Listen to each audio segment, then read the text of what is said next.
So the 30th anniversary short film that Studio Khara wanted to lock away after their special screening leaked in the funniest way. There was a camera from the event people were uploading, and Khara tried to copyright strike it, but in doing so they had to upload the copyrighted material, aka the short film, so those leakers got access to the short and posted it, which is how I got it. Now I'm going to explain it with images in hopes of not getting copyright stricken. It starts with Show Asuka Soryu and Rebuild Asuka Shikinami introducing themselves. They say that it's weird that they're together since they're from different universes, but attribute it to the 30th anniversary event. They talk about the traumatic and messed up shit they went through, teasing each other about how embarrassing it all must have been. They stop when they realize they aren't getting anywhere and decide to make their own ending to their story, specifically Soryu's, since she got a terrible ending in End of Evangelion. She wants to be the protagonist and have a happy ending. Then Kaoru appears, saying he can grant that happy ending for them. They tell him off, saying he couldn't even give Shinji that. Then Shinji appears, and they call him stupid and he leaves. The Asukas decide that they want a happy ending on their own terms, made with their own hands.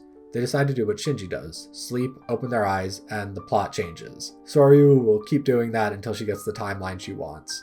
It starts with a different version of episode 1, where Shinji fails and Asuka gets deployed from the sky in Unit 2 to save Shinji from Sachiel, the third angel. In a cool action scene, we see Asuka kick Sachiel. Then she pulls her knife out, but the knife goes flying and stabs Unit 1's core, causing a giant explosion. Soryu calls cut and says that she wouldn't mess up like that. In the next timeline, Asuka is as big as an Eva unit, so she calls cut. Third timeline, Asuka plays shogi.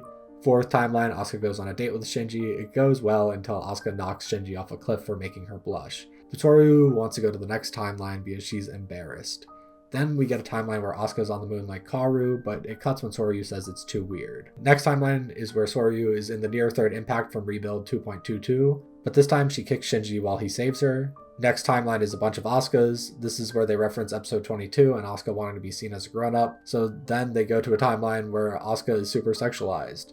The next timeline, her mom is proud of her as a kid, but that makes Soryu uncomfortable, so they reset. Next timeline is the end of 3.0 plus 1.0, except Asuka is Shinji and Marie covers her face instead. But that's not Soryu's world, so she wants something else. Rip lesbian Asuka and Marie. Then Shinji appears and says a world without Evas, leading to the final timeline where Asuka and Shinji meet at the train station, fall in love, get married, and have a kid. But Asuka rejects this, and Soryu realizes she can't depend on that fantasy, and that she needs to find happiness in the real world.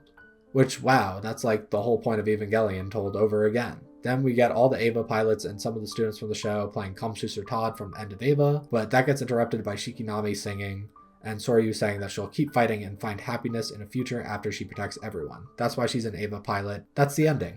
Overall, a cute and comedic 12-minute short film that gives more insight on Asuka as a character. I just think it's really funny that it leaked. I recommend you watch it for yourself. Now let's hope this video doesn't get taken down. Like, comment, subscribe. See you in the next one.